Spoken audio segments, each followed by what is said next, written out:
Hi, everyone, and welcome back to Shattered Silence, Stories of Recovery and Resilience. My name is Jori, and today we're actually with one of our listeners, Leah. Thank you so much for being here today. Thank you for having me. So let's just start, I guess, you reached out to us after listening to the podcast and listening to my episode, just because you have some similarities.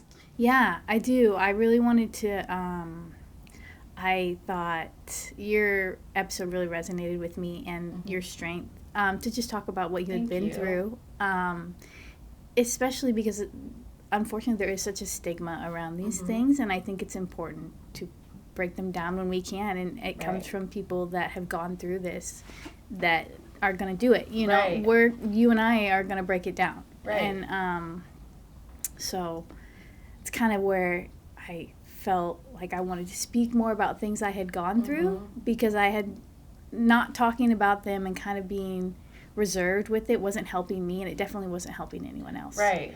So, yeah, like you said, I had gone through a very similar experience. Not very similar, but similar. In grief terms, yeah. Yes, in grief. At a young age, when I was 9, my father passed away from an accidental overdose, which is crazy to talk about because I honestly had never talked about it. Even now, a lot of my close friends probably don't know that because they're not going to ask me about it, and I'm not going to just outwardly say that. Right. And I feel like, for me, I know that my situation is more recent, but I feel like as, time goes on, you're like, I just don't want to, just spark up that conversation right away with people that, Yeah, by the way. Yeah. You don't. And it's so hard but it's such a part of your life. So you feel like, oh, I do want to speak about it, because it's keeping their memory alive, honoring them, and unfortunately, you don't really get the chance to speak about it, and maybe in talking about it, maybe we can help people know that it's okay to ask people about these things, because I think it's important for them. It helps in the grieving process when because not only are you losing someone, it's like you're losing the ability to talk about it, because people don't want to talk, like, oh, I don't want to say something, I don't want to hurt their feelings, I don't want to bring it up. So it's like, not only is that person passed, it's like you don't ever speak about them again. Right. So it's like kind of like a second death. Yeah,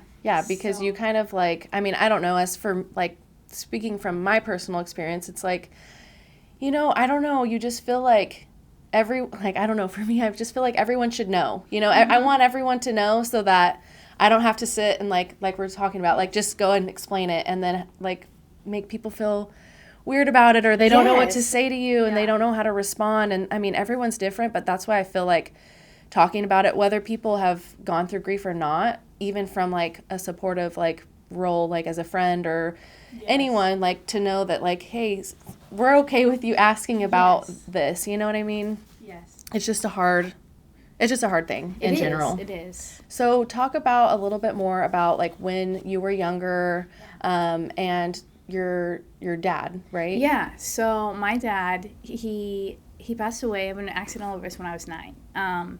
And he was a great father, and one of the reasons I never talked about it was because I felt like people are like, oh, how did he die? I'm like, oh, it was an overdose. The immediate judgment and oh, your dad was a drug addict. Oh, and I just felt like I was doing such a disservice saying it, because I was like, okay, that's not who he was. And he was an amazing father. He was very involved, very hands-on, loving, really funny, goofy guy. And and one of the reasons it kind of happened the way it did, I think, was because what had happened was he had broken his leg deep sea fishing one summer, and he had come back, he'd broken it really bad, and the doctors, it's a very similar story, had prescribed him pain pills. And he was in a lot of pain, and they prescribed more pain pills, and he eventually, the doctors had stopped prescribing them, and shortly after that, so from when he broke his leg to when he passed was summer to April, so not very long. Yeah, less than a year. Yeah. And so he, the doctors had stopped prescribing them, and he started getting them just any way he could, you know, from people he knew, just to manage at that point. And the first time he overdosed was about a month before he actually passed. And he overdosed at work, and he came home, and he didn't tell us. He didn't tell my mom. And the only way she found out was about a couple weeks later. She had got the hospital bill. One of his coworkers had found him at work and taken him to the hospital. Oh, man. And so that's when, and at this point he had kind of talked about like wanting help. He had been trying. He had been trying to stop and trying to get help in the way that he wanted. You know, he didn't want to go into a program because he felt like he had his career and his young children. And so after this, my mom said that he had kind of changed. It seemed that he kind of knew that he wasn't going to win this battle, that he was really somber. He thought he was going to lose this battle. You know, he had kind of given up. And about a month after that, he had gone to work on a Friday, and he didn't come home, which wasn't abnormal. He owned his own business, so there was times when he would like stay at the office. And so Saturday we had called a couple times, and he didn't answer. The phone was like just like off the hook. Like I can't remember if it just like didn't ring or whatever it did back in the 90s when it was off the hook. And we were like, oh, that's strange, you know. And the next day, we still hadn't heard from him. He had, and my grandma had called, my dad's stepmom, called the house, and she was like, you know, can I talk to your mom? And I was like, yeah, sure. And at that point, a lot of my grandma was kind of arguing with my mom and dad about this, because my mom and dad were arguing, and it's just like a family thing. And I remember my mom getting on the phone and just like crying. She just started breaking down crying, and and I had kind of like stepped back into my room because I was like, oh, uh-oh. And I remember her like sitting on the floor just being kind of like, oh no, where's he at? Where is he? Like, no, tell me where he is. Where's he at? And I remember thinking like, oh, like, where is he? He's in trouble, you know, like whatever's going on. And at this point, I remember the doorbell rang, and I walked in and answered the door, and it was 2 police officers. And they're like, oh, we need to speak to your mom. And so I went and got my mom, and she was crying, and she went to the door, and she was like pretty much telling them the same thing. I remember going back in my room, not really hearing anything other than her like saying like, oh, where is he? I want to see him. Where is he? And then like I remember her friends started coming over, and I remember one of them came over, and they're like, oh, I'm so sorry. And they're like picking me up and holding me, and they were like, oh, they don't know yet. Don't. And I was kind of like, so it was very like confusing couple of days. And then what our pastor had ended up coming over, and he was the one that ended up telling me. And I remember just crying, you know, but not really understanding at all. Like, I was like, oh, I remember being really sad, but not understanding. Like, okay, well, what is that? Like, I remember thinking too, like, okay, but where is he? You know, like, do you remember like what he said? Like, how did he tell you? He was like, your dad, he had like taken me into like the back den of our house. Because at this point, there's a lot of people at our house, family and friends, and he was like, he just set me down, and I can't remember exactly what he said, but it was like, you know, your dad passed away. He died. He's not gonna come home. And I was just crying, and but I also remember being like, okay, but when's he coming home? You know, yeah, I mean, you're young and you're just like, you don't really understand fully yet, you know? And that, I mean, those few days were, it was rough. It was a really, really, really rough time. And it's just crazy to think about now. You don't talk about it ever. When you don't talk about it for a long time, because I just feel like me kind of like looking at your face, I can hear, like, see you kind of like remembering, you know? Yeah. And it really resonates with me because I remember, like, I feel like that still when I talk about my friend Ashley, who died when I was 10. Yeah. And I just remember, like, all those details. And, yeah, you don't talk about that that often. And so when you talk about it and you, like, go back and think about that trauma, it's like, it kind of does stop you in your tracks a little bit. You're like, okay, wow, yeah, that was a lot. It was very emotional. So it kind of takes you back. And sorry, I'm getting emotional with you. No, yeah, it's okay. We have a message from our sponsors, Aspire Counseling Services. We just want to remind everyone that seeking treatment should never be stigmatized. Aspire specializes in providing support and treatment for both teens and adults with mental health and substance use disorders, recognizing that these conditions often do coexist. They are an amazing resource, and you can get started by texting or calling the number 888-585-7373 to enroll at any time. So then after, you find out this news and you are kind of going through it, trying to make sense of it all. How was your mom during that time? It was really hard for her. It was really hard. And as a mom now, like, I don't know how she did it, and I don't know how you do it. Yeah. I couldn't imagine the pain. And then I'm over here like, I couldn't imagine the pain of losing your dad at that age either. Yeah. You know? They're just completely different things, but it's like, regardless, like, gut-wrenching. And now I'm looking back, I'm like, the strength she must have had, because I'm in awe of her now. And the first couple of months were really hard. I remember, like, lots of crying. I was very sad, but I knew that I would see her cry a lot, and I think that her crying even probably affected me more than, like, him being gone, because I was just like, oh, she's so sad, you know?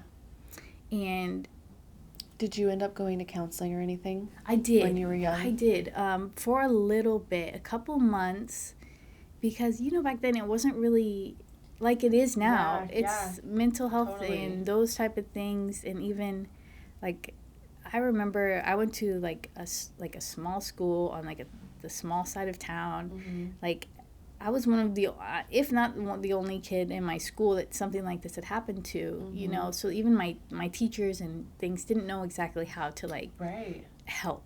Your teacher, and then, like, when you do go back to school, it's, like, all, like, the kids know. Yeah. And so then they're treating you different, obviously. And then that's, like, I feel like a whole different thing, too. Because I remember going back to school after Ashley died. Same thing. All the kids wanted to be around me, and they all knew, and they knew what I had gone through. But, that we're all 10 years old, so, They can't relate to you. Yeah, they have no idea. And, they've probably never even heard of something so tragic, And even for a teacher, too, like, to help comfort a young child, they don't know how.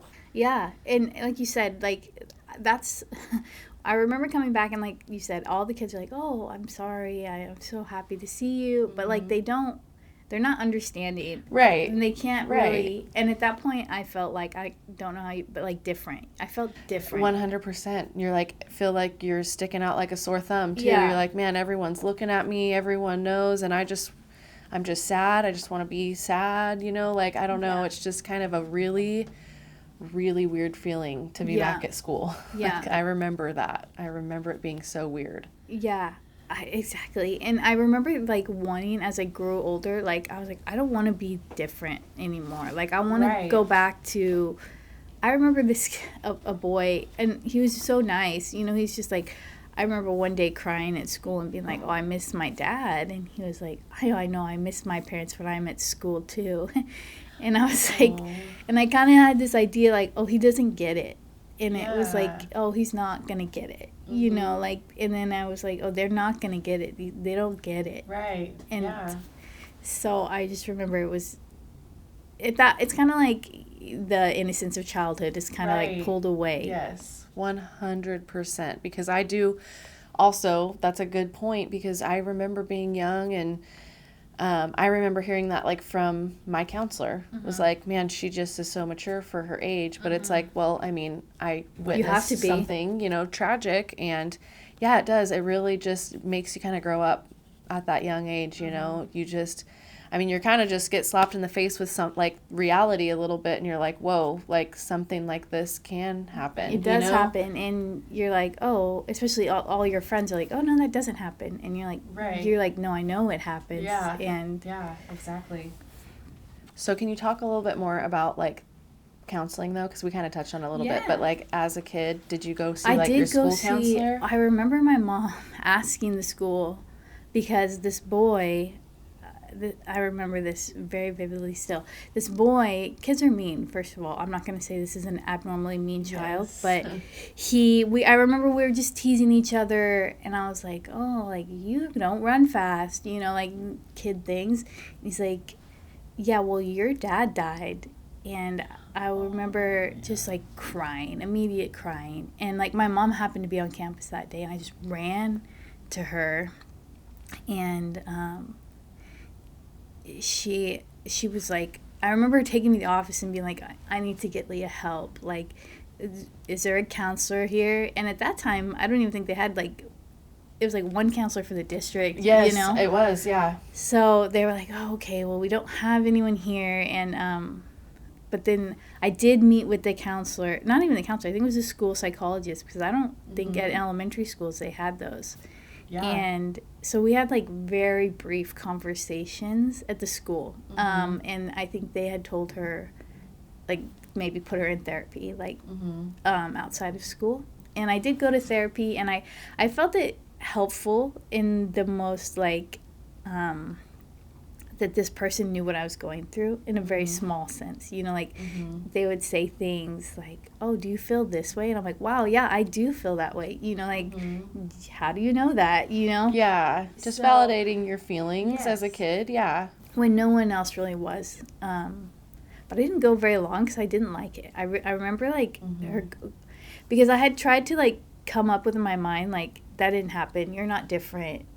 Like, you're just like every other kid. And I think going to therapy was kind of like shattering that illusion that I had created. Yeah, you still felt different. Yeah. And so I would go, and I would be like, I don't want to go. Like, I want to stay here. You know, I don't want to go to that.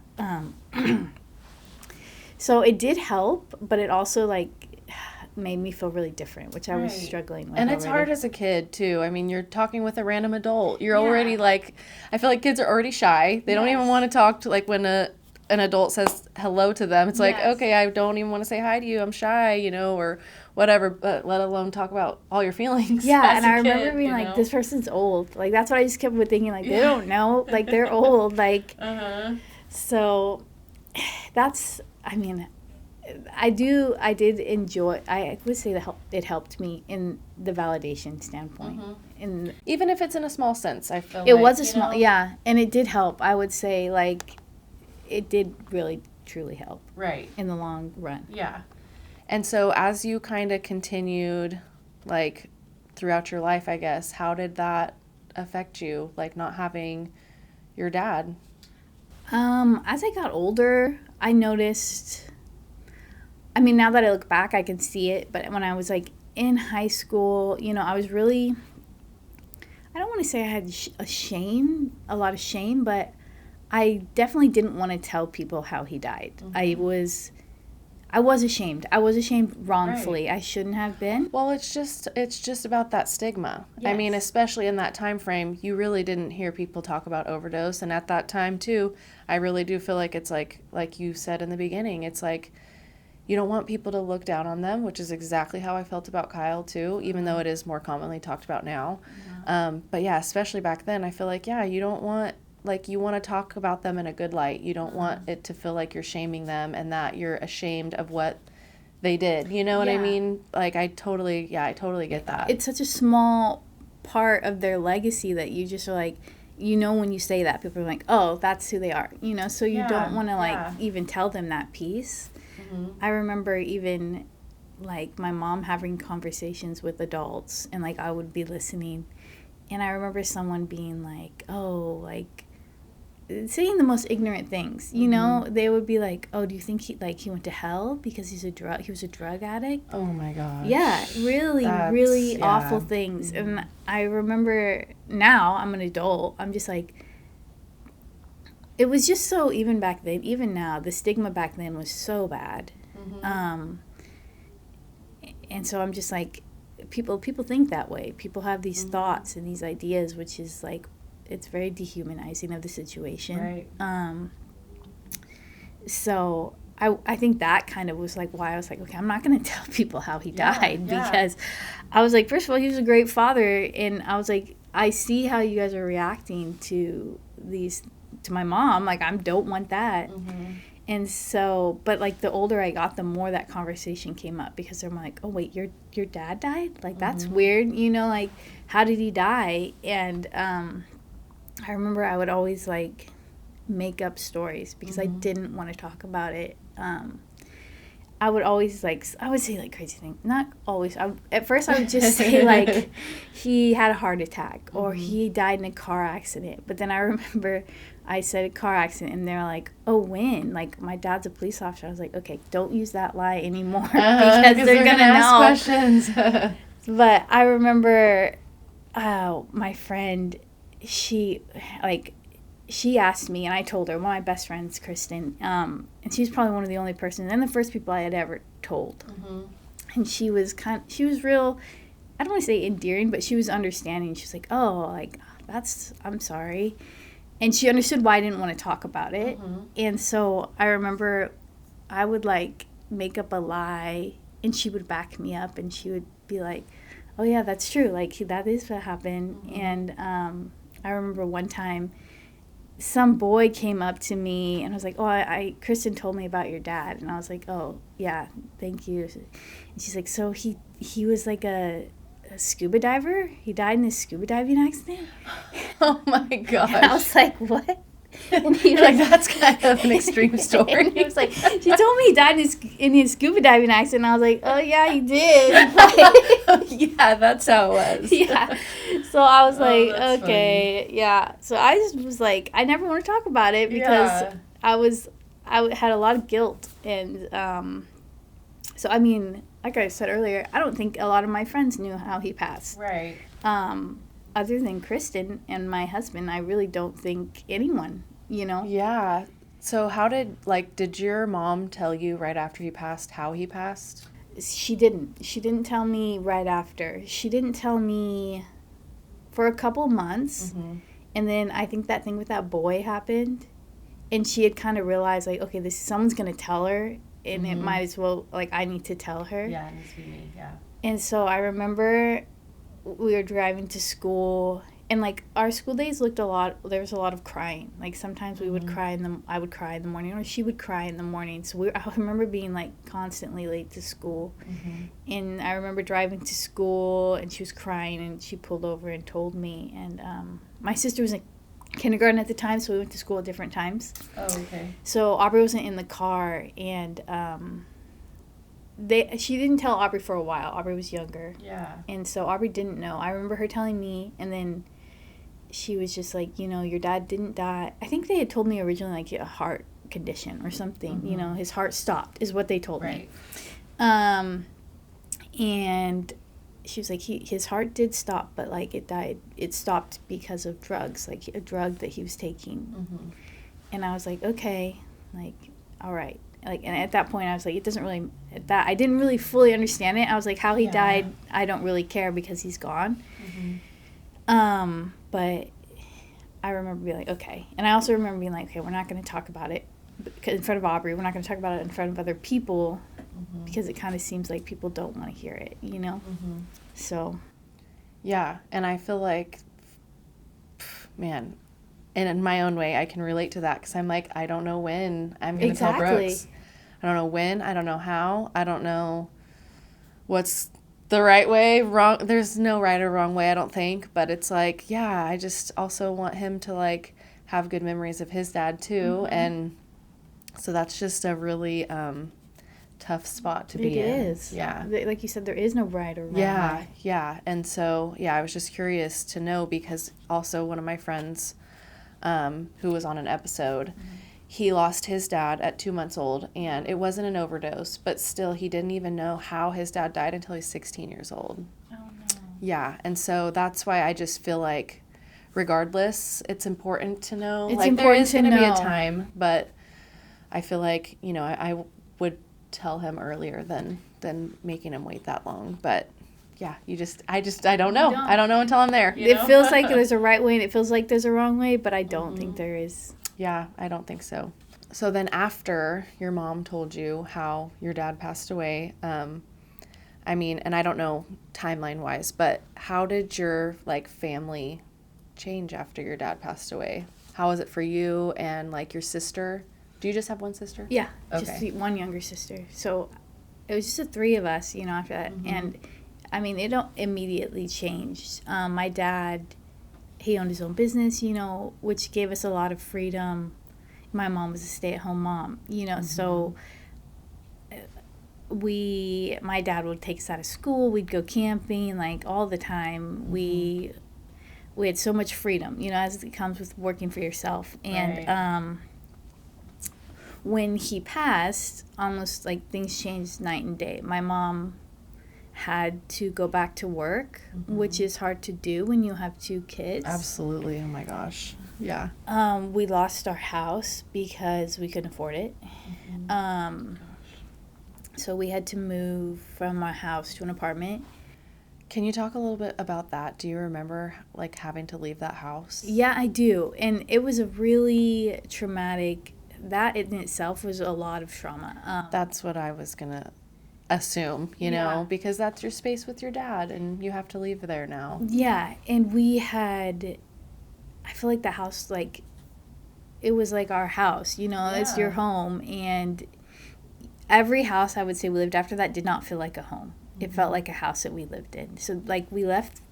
I remember I was such a brat after my dad. I was so angry, especially. I remember my mom, like, driving around looking for apartments, and I would just be she would take us, and we'd look, and I would just be like, I hate it. You know, first thing I said, I was like, I hate it here. I don't want to be here. And I remember, like, a couple times refusing to get out of the car because I was, like, so angry. I was like, I don't want to go. I don't want to go. Not really realizing, like, okay, nobody wants to. This is a have to. Right. And I remember we moved to these apartments. And I remember, like, the change in my mom went from, like, very happy-go-lucky, carefree to I could see, like, stress and fears and anxieties in her. And I remember when we did move into an apartment, I just remember being like, oh, I hate it here. And we only lived there for like 2 years maybe, and she worked really hard. My mom worked so hard, and she bought a house. 2 years later. That's awesome. And I didn't. Now as an adult, I'm like, I don't know how you did that. Like, that's amazing. Like, you moved us into a house in a good neighborhood, like, kept us in our school districts. That's so awesome. Yeah. So that alone, I look back and I'm like, wow. As a mother now, too, I'm like, I can do that. Like, how do you do that? Like, how do you pick up the pieces and try to keep some normalcy? No. Make me cry. So I cry, talk about my mom. Anytime I talk about my mom, I cry. I can just so relate to that, you know? No, and that's why my sister shared your podcast with me, just because I was just like, hits close to home. It hits yeah. close to home, and I was like, oh my gosh, I feel for her, and I'm like, the strength she must have. That's what I was like, to be a mom. Yeah, just being a mom is hard. Being a mom, like, without anything else is just hard. But, like, so, like, single moms, but not even single moms, like, widow moms, because single mom is, you still have support. Yeah. As much as you don't feel like it. Right. But as a widow, you don't. Yeah. You don't. Yeah. And not only do you not, you're grieving. Yeah. And it's like... Yeah, because I just think about, like, those emotions, you know, thinking, like, man, like, I gotta provide, I gotta do it, I don't have a choice, you know, like, I gotta do it, and I gotta, like, make money for Brooks and I, for us to be able to stay in this house that I don't want to leave, you know, and to, you know, just be the support for him, too. I'm, like, thankfully, yeah, and, like, I'm, like, thankful that he was, like, young enough where it's, like, you know, even if I'm crying and stuff, it's, like, he just doesn't really fully understand. But I would be, like, anytime I'd rock him to sleep, I'd start crying, and then I'd, you know, put him down in his bed, and I'd go cry to myself because I didn't want to be sad around him, and I didn't want him to see that, and I didn't want him to see the change in me. And it's not until just, like, recently, these last couple months where I'm like, wow, I feel like I'm finally crawling out of this, like, dark hole. Because it's, like, you just feel like life is, like, such a blur after, you know, and it's just, like, you're going through and you're doing it, but then you kind of, like, look back and, like, even now, like, looking back at 6 months ago, I'm like, man, I really was going through it, and I was really working, and I was doing this, you know, like, I literally was just a little bit on autopilot, but I still did it, you know, like, it's just, like, it's a lot, and so it's, like, I can relate to you so much in so many different levels because I can relate to your mom, but I can relate to you, just, like, knowing the loss as a child and how much that affects you in your childhood and how you grow up. And it may have been a little bit different. I didn't lose my dad, but, you know, then I think about your mom's perspective too, and just, like, man, just having to pick up those pieces after he's gone, you know, and just struggling in your own head about, what do I tell people? How do I do this? I don't want them to think down on him. And so it's just, like, you're just constantly in your own head, like, going back and forth, which is why therapy is so freaking important. So important. It helps you, like, gather your thoughts and, like, organize them. Because, like, your whole head is just such a jumbled mess. Like, I just feel like the therapy is so important. But I remember my mom telling me she went to therapy and she said it saved her. She said she had so many anxieties. Ask.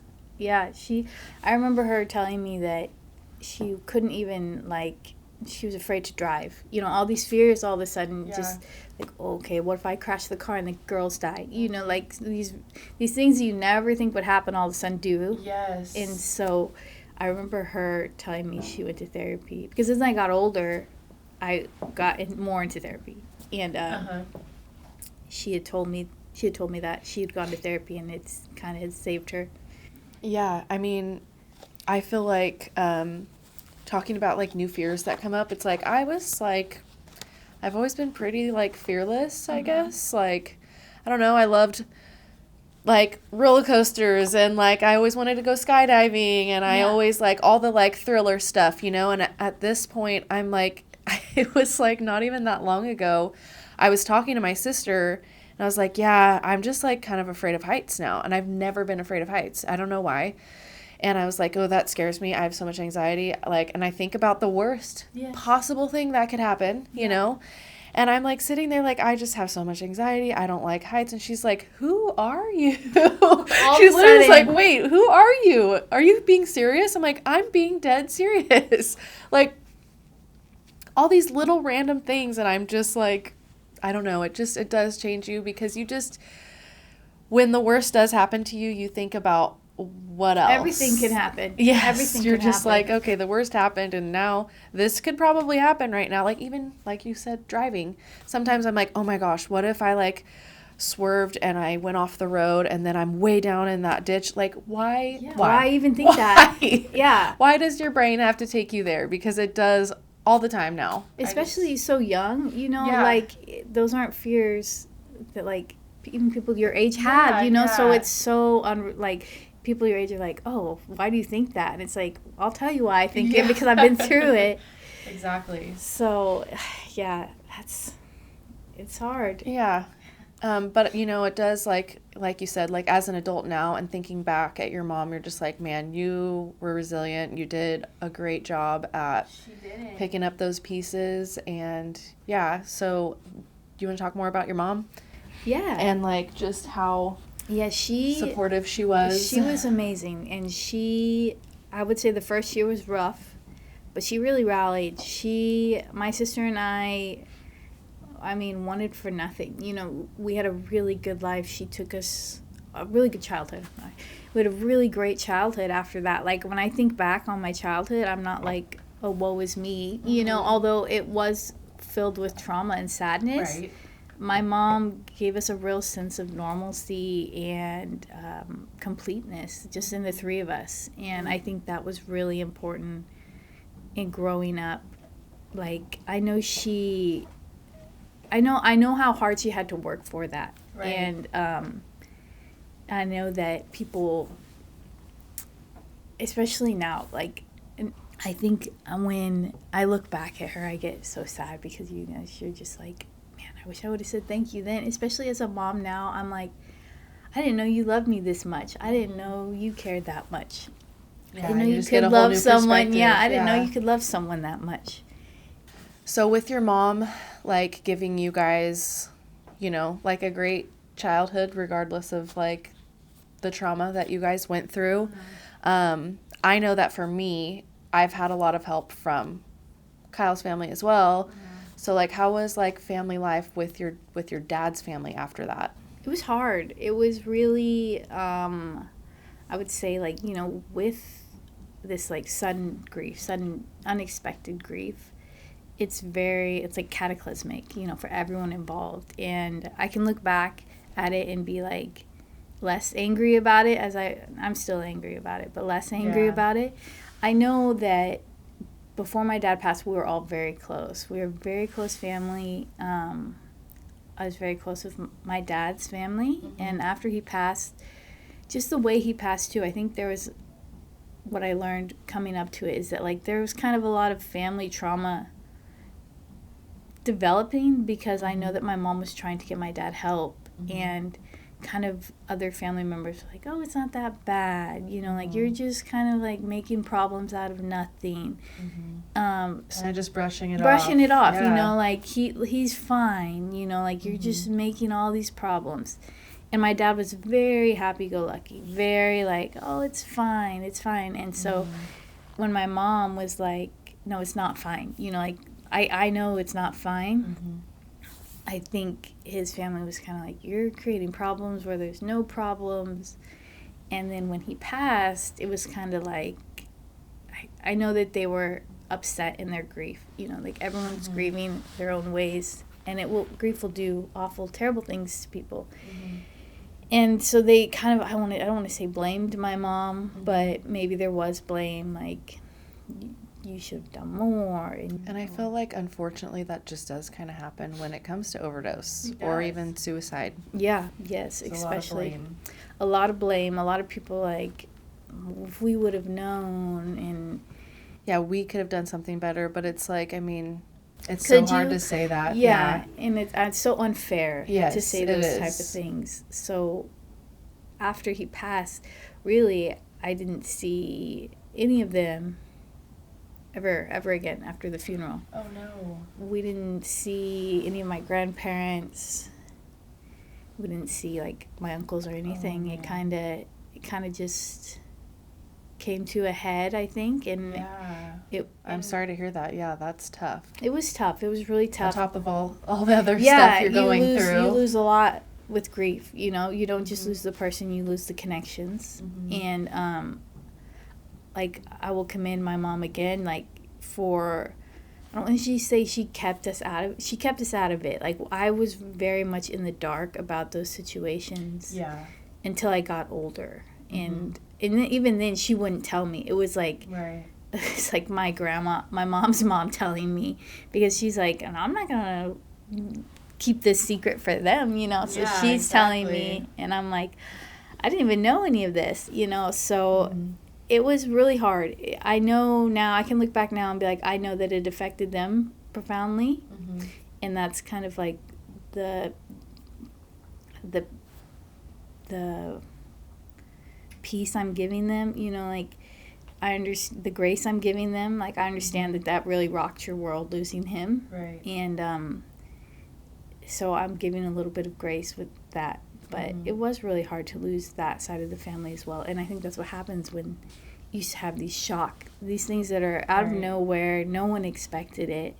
People don't know how to react. People want to blame everyone, especially those closest to it. They're like, oh, this is your fault. Like, you should have done something. You should have, why didn't you tell more people? Why didn't you do this? And it's like, there's nothing to be done. There's no blame, you know. So I feel like with grief, you're just trying to find answers. Yeah. It's really easy to, like we said, try to put the blame on other people. You can't like talk to your person or, just kind of ask them what was going through their head. Wow. Yeah, exactly. So you want all the answers, but sometimes people just don't accept it well, So going back to like, your grandparents kind of having that relationship fizzle out a little bit. It might have, I can't say what they were thinking, but it could have just been something where it was just so hard to see you guys because it was just such a memory of their son. But I also think about like my family members or just other people that I know that have gone through grief. It's like, losing, say, a child. It's like, you might have other kids too. And while it's so, so, so hard on yourself, sometimes it's really hard to think about who else it's also hard on. And you're trying to just survive yourself. But like, I feel like it's like, there's other people that, I don't know, you know what I'm trying to say? Exactly. Yeah, it's like a bomb goes off and there's just like, there's the epicenter, but there's every ring outside of it. Everyone is affected immediately and like exponentially because it just is so big. I think about it like, it is, I feel like they tell you, I don't know if you went to any like grief counseling or anything. They're like, don't make decisions, that first year. Right. And it's because you're not thinking right. And like you say that and people are like, oh yeah, they're not thinking right. But you're not, it's more than that. It's more than you're not thinking right. It's like you can't make decisions. Your mind is controlled by like your grief and your anger and your sadness. And so when you're like trying to make decisions, even about your family members, it's like they're going to be the wrong decisions. You're going to make, unless you're really, really, really like in tune with yourself, like you're going to make the wrong decisions. You're going to end up causing more harm than you think. And I think that's what happens in grief, especially unexpected grief. Like out of the blue, these young people in the beginning of their lives should not be dying. Right. And so it happens, and everyone is affected. I've seen like families completely shift, talking about like, you not having that relationship with your grandparents anymore. It's like personally, when my cousin passed away, I do remember seeing my aunt and uncle and how hard it was on them. And something I think I even talked about on another episode is like my uncle's hugs like changed. Like he gives the best hugs now because I think he just really like appreciates you and just wants to show you how much he loves you, because you just never know. And it might be something like that was a positive thing. Like he gives the best hugs, but sometimes it's not always positive. And I've seen it really, really like tear families apart, unfortunately. It's kind of, like an untalked about part of grief that like there are so many different aspects of it to like you're losing them, but it's like it expands so much more than that. Right. So it's heartbreaking all around. It is sad what it does to families in the immediate sense and in the not immediate sense. It really is. And so even after like having to go through that and losing your house and losing, essentially this other side of your family, not just your dad. I commend your mom for having that kind of resilience and being able to still give you guys like this, like you said, this awesome childhood still. Yeah, my mom she's amazing. She, like I said, as moms now, I could not imagine. She was really a wonderful, wonderful person, a great example of a mother, a single mother, what a woman, you know, what it means to be a strong woman, a resilient woman, a good wife, a good mother. Did your mom date after losing your dad? She didn't date. She didn't? The way my mom talked about my dad, even after she passed, and like my husband noticed this too, it was, I don't want to say it was like he was still around, but she spoke to him like she was still so fond, in love. She was still in love with him. She was never not in love with him. She would be like, oh, and your dad did this, you know, like he was in the other room, you know, like he was still so much a part of our life. And I think to her, like, dating would have been a betrayal, because it was just like, she's still married to my dad, you know? Yeah. And I remember after I was going through some of her things, I was like, she had like a box of journals, and I had just happened to open to this page, and it was right after my dad had died, and she was writing about how she was like, she was thinking she was going to die. She was like, I can't live without him, and God wouldn't keep me on this earth without him. You know, she was so in love with him that she could imagine life without him. And so she never dated. She did say that once we got older, she might, you know, but she was so, I think, concerned about making sure Aubrey and I were okay that she never dated. I mean, honestly, I can relate with that a lot, because I thought the same thing, just like how do you even begin dating or even think about dating? But I mean, it's just hard. It's just hard regardless. Yeah. And I mean, as we got older, it was really cool to see like a shift in her, kind of go back. I don't want to say go back to the way she was, but like you could kind of, something about my mom is she was so joyful. I had always, even as an adult, I was like, I don't understand how you can be so happy and kind when like your husband died, you know, like why are you so joyful? And as we got older, I saw her like personality really come out, and she really loved the outdoors. She really loved helping others and serving others. That was like a huge thing with her. She like my dad would take us out to, we'd be making meals for the homeless all the time, even as young kids, and I'm like, this is not safe, but we were doing those things. And as she got older, she was really into hiking, and it was so great to see her like get to do these hobbies. She was like really healthy and really into these like climbing mountains. She had like she was in this club, and she had climbed, I don't know, all the peaks in California, which is a lot, which is intense too, because I couldn't do that. Yeah. I was super surprised. She got like a cool shirt, and I was like, wow, that's really great for you at your age. Not, she was very old, but I was like, that's impressive. Yeah. And she had just climbed Mount Whitney for like the second time, and I remember she had a really hard time with it, and which she was surprised. She came back, and she was like, you know, it was really hard. She was like, there were times she's like, I didn't think I was gonna make it. She was like, I genuinely didn't think I was gonna make it. She was like, I remember praying to God to get me off this mountain to see you and Aubrey one more time, because I didn't think I was gonna make it. Oh my gosh. I know, I just remembered that, thinking that she had told me that. And at the time, I was like, oh my gosh, my mom's so dramatic. Yeah, you know, I was like, Mom, you're gonna make it a mountain. Yeah. Like, I get it. And after she came off the mountain, she definitely was like, I'm gonna go to the doctor. And when I remember they called me at work, and she was just coming out of the procedure, and my sister had picked her up, and they were like, oh, she has cancer. And I was like, who said that? I was like, I just did not believe it. I was like, my mom is so healthy. I was like, she doesn't smoke, she doesn't drink. I was like, she's like a high altitude hiker. Yeah. I was like, who told you that, Aubrey? And she was like, the doctor told Mom. And I was like, no. I was like, no, I'm gonna call the doctor. You know, so I called the doctor. And how old were you at this point? I was 30, so this was about 4 years ago. Oh, okay. Aubrey was about 27.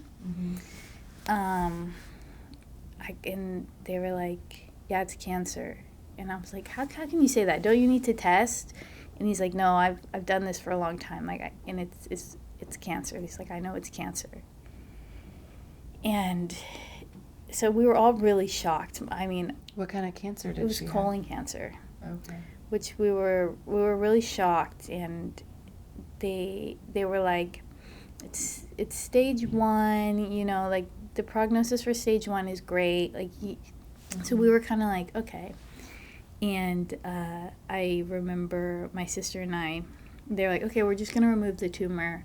It Cedars. And so we had taken her down there, and it was just me and my sister. This was during COVID, so there was barely people anywhere. Gosh, yeah. And we were sitting in the surgery room, and I remember we were just like talking like normal, because they had just told us it was going to be like a normal procedure. They were going to remove this one tumor that she had, and she was going to be fine. And the surgeon comes out, and Aubrey said, she was like, I could tell it was bad right away because I could see the surgeon. And I was like, I didn't know that. And the surgeon came up to us and was like, it's bad. It's really bad. It's late stage 4. It's not what we thought. It's really bad.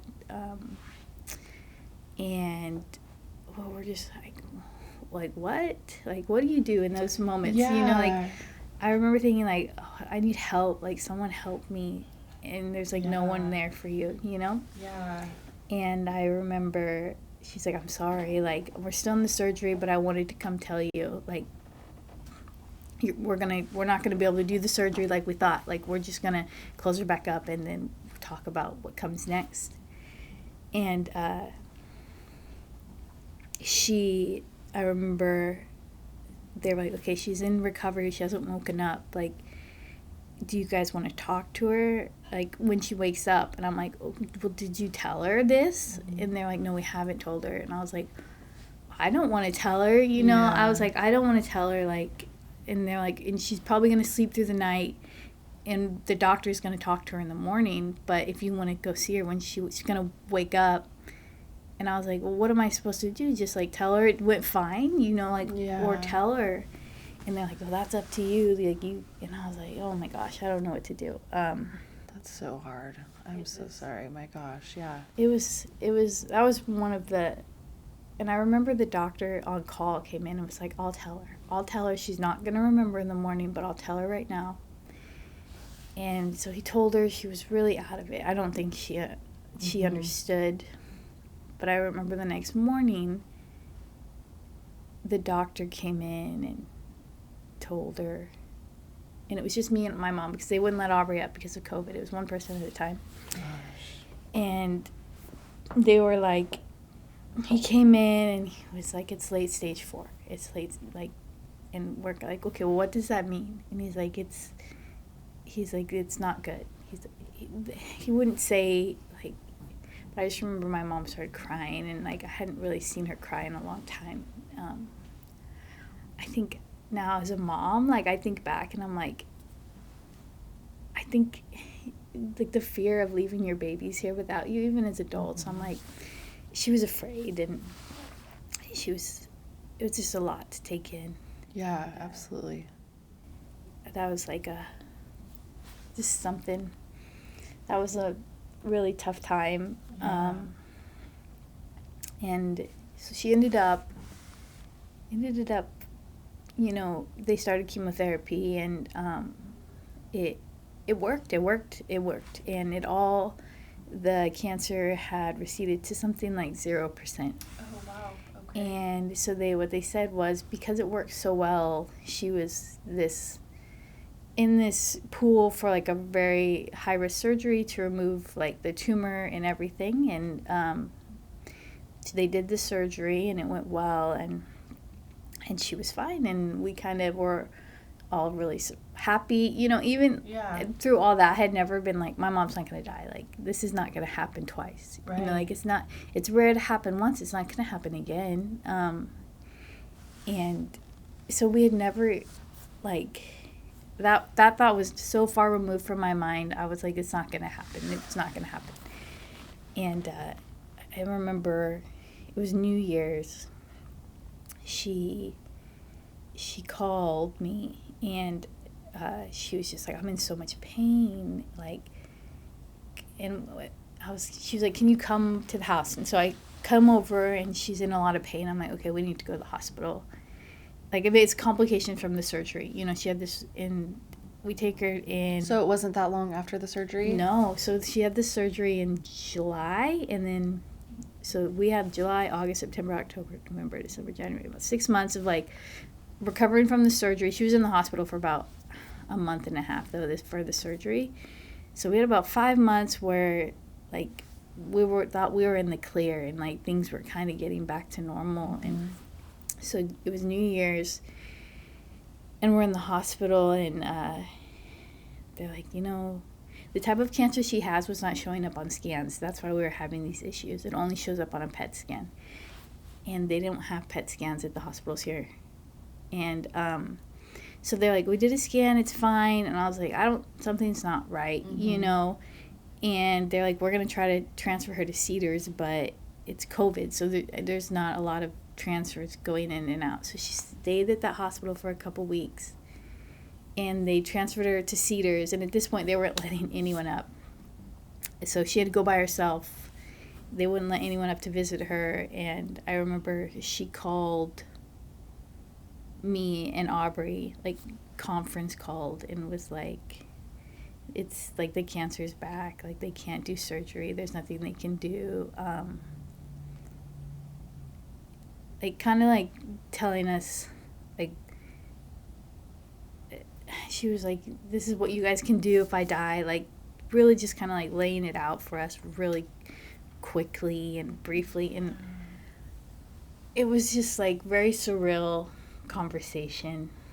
Yeah, you're just, like, you're in shock, too, I'm sure. Like, yeah. It was, I remember just, like, it was very surreal. I remember even at the time thinking, like, okay, it's going to be fine. Like, that's how, like, far away. I was like, it's going to be okay. Like, just, like, tell your mom it's going to be okay. Like, and I remember, like, being like, okay, Mom, like, I got it. It's going to be okay. And I remember my sister saying to my mom, like, no, like, I'm going to miss you too much. Like, don't, like, kind of, like, don't do this type of thing. And I remember, like, telling her, like, don't say that. Like, let her know it's going to be okay. And yeah. So I remember just being, even in that moment, being like, it's not going to happen, you know, it's fine. And I think my sister had a better idea of it than I did. And so that was, like, in January. And then she had they'd discharge her from the hospital, and the idea was that if she got better, they would try to start chemo again. But she was just so, at that point, so weak from the surgeries and everything that, like, she was not getting better. Mm-hmm. And so it was kind of like a waiting period from January to April. It was like, is she gonna get better? Is she gonna get better? Is she gonna get better? And she didn't. She just kind of got worse and worse. And in about April, we had put her on palliative care, just because it was more than Aubrey and I could deal with. You know, we couldn't. There's a lot of medications and a lot of things that we were just like, I can't do all this, and because you're still working, you still have to do all these things. And she, were your mom's parents around at all? No. So my mom's dad lives in Oklahoma, so he was not really here ever. I never even met him. Okay. And then my mom's mom had passed maybe 2 years ago. So my grandma had passed a couple years before this. So it was just me and my sister. Yeah, that's really tough. Yeah, it was really hard. It was, and, like, talk about, like, you know, like, grief and things, like, just, like, it's so hard to do when your sister's, just because you're, like, it's just like, you do this, you do this, you do this. It's an unnatural way to, like, interact. Yeah. So it was just so difficult. And gosh, that puts both of you guys in a really really tough spot, not having your dad's family or your dad, and then now your mom not having much support either. So yeah, I mean, I'm sure that had to be really hard for you guys. It was really hard. Did you guys have any sort of support with you We two? had, my mom has 2 sisters, and they were helpful. They would come and, like, help when Aubrey and I couldn't be there, which was nice. Oh, that's good. Because, like, being a caregiver is really, it's a lot. Yeah. It's really difficult. Yeah, especially when you have to work and you have your own life. You and still have to live your things. life. Yeah. It doesn't stop. So that was, It's not really that hard. that's like the least of it, but. Right, yeah, you're like, I'm going to take care of my mom Yeah. one way or another. Yeah. But, yeah, it's just difficult regardless. Yeah. And when we put her in palliative care, she had a really rough couple days. And they were like, okay, we'll bring her in to Hoffman and we'll treat her there. Because that's, in palliative care, they treat them there. They don't take them to hospitals. Mm-hmm. And she was there, and that was Easter. So I remember we checked her in on Easter, and I remember she was still doing okay. She was walking around, and we were talking, and I remember they brought, like, Easter dinner, and we had gone home because they were living in a rental at that time because her house had flooded one of the times we were she was in the hospital. So she was getting ready to move back home. That's what she wanted to be at home. And so I was like, I'm going to go get the house ready, Mom, so you can go home today when they discharge you. And so I leave. My sister's there, and my husband and I are kind of like getting the house ready. And my sister calls us later that night and is like, hey, like, they're telling me you need to get down here right now. Like she's going to pass away. And I was like, what? Like, I was just there, and she was walking and talking, and so, like, we go down there, and she's not in a good spot, and I can tell that she's gonna pass, and she like tells us she loves us, and I can tell it's really hard for her to say it, and she says she loves us, and it's kind of one of the last things she says is, and so we're all aware that she's gonna pass. It's really rough, and I remember just, like, thinking to God, like, please, God, like, help me, like, because I remember thinking, like, call 911, like do something, you know, like, this isn't how it's supposed to be, but, like, I'm just like, someone help. And so I remember just, like, praying, like, please tell me it's gonna be okay. Like, am I gonna be okay? Like, I don't know if I'm gonna be okay. And I remember, like, it's late at night now. It's probably like 2, 3 in the morning, and I'm like, I don't think I'm gonna be okay. And I remember thinking, like, it's the 18th, and I remember being like, oh, you know, it's the 18th. I was like, this is the day that my dad passed, like, the same day. And I was like, and at that same moment, These dang dates. That's, like, I felt like the same moment I, like, was praying, like, God, please tell me it's gonna be okay. Like, please tell me my mom's gonna be okay. Like, please tell me I'm gonna be okay. Like, I realized, like, okay, like, it's the same day. Like, and it just, like, I had this feeling, like, oh, they're together, Leah. Look, your dad's waited for your mom. That was your sign. Like, here it is. Like, look, I'm showing you. Like, they're together and they're okay, and it's gonna be okay. And I was like, okay. I was like, okay, they're together and they're okay. I mean, I can do with the rest. Like, I can live with myself. I can live with it. And so that was kind of, thank you. I remember, and it was like 3 a.m. I was like, how do you even know what day it is? Yeah. But it's just a crazy thing, I think, that I felt. It gave me a lot of peace in that moment. In a non-peaceful moment. I know. I feel like, man, you just, like, needing any sort of confirmation. Yeah. Like, God, please just tell me that I'm going to be okay. And then you have that realization that it's the same day that your dad passed away. that's my first thought is, oh my gosh, he gave you a sign that they're together and that she's at peace and she's finally with her love, you know? Exactly, yeah. Exactly. That's the way to... So... Gosh, that is so hard. When I realized, like, to the day, I was like, to the day, like, of all the days, Yes. I was just shocked. I mean, yeah, and that's like, you know, with the dates were just significant, you know? They are. And yeah, like, and I'll say it again, I've talked about it before, but my friend Ashley, she passed away in October 29th of 2003. And then my water broke like literally at midnight, October 29th of 2022, and that's when I had Brooks. Stop. Yeah. So that was like for me, like confirmation that I was supposed to have my son and he was supposed to be here for me, you know. I'm supposed to be there for him. It was just meant, like, this little boy was just meant to be like my little savior, you know. Supposed to be there for, yeah. And so it's like when you said that about dates, I'm like, oh my gosh, you know. And same thing. Okay, let me bring Caleb back into it. I feel like I keep bringing my friend Caleb into it, but his dad passed away when he was 2 months old. His stepdad met his mom because his wife had passed away as well. And they met, and both of their significant others passed away on the same day. No way. Yes, same exact day. And then then they got married, so it's like, yeah, then... They were meant. Yeah, exactly. So that's why I'm saying dates are just very significant. I feel like it's like little...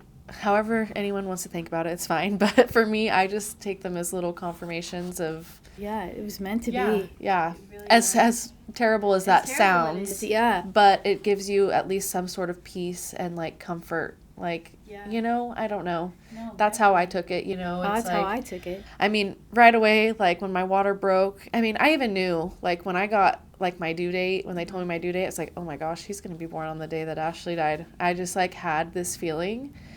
And the fact that I got up at midnight and my water literally broke right at midnight. Like, I was just like, okay, well, I guess I'm supposed to have Brooks on this day, you know?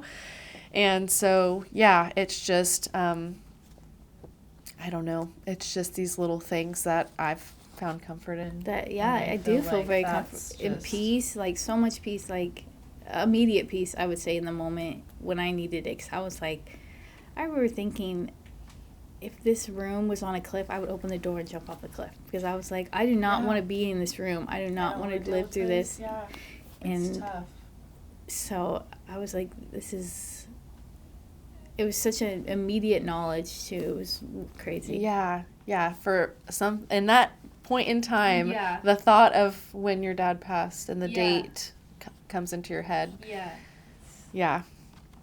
It was planted there on purpose. I feel like you have, like, really held yourself together very well too, and thank just you. in talking about it too. I'm like, how am I more emotional than you are telling this story? I tried really hard. I actually was like crying this morning. I was like, think about the parts that you're gonna cry about and cry now.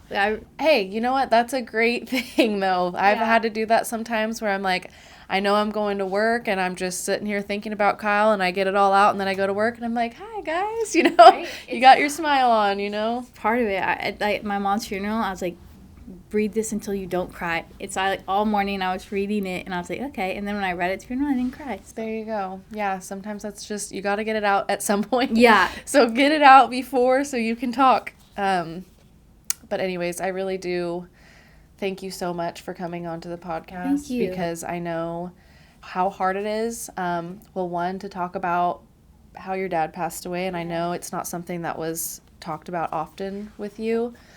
And then just, I don't know, this ending is just, these dates, like, they really get to me. But I just, the fact that you got your little sign that your parents are together. Yeah. I think that's really sweet. Thank you so much. Sweet, you know, like, I mean, like, it's a kind of a weird thing to say. It's sweet, but I mean, it is in a weird way. It is, and I full-heartedly know that they're together now, you know, and it gives me a lot of peace. So thank you. Well, thank you. I appreciate you. Thank you, everyone, for tuning in to another episode of Shattered Silence. As always, don't forget to follow us on all of our socials on Facebook, Instagram, and TikTok. You can watch full episodes on YouTube, and you can also listen in on Apple Podcast and Spotify.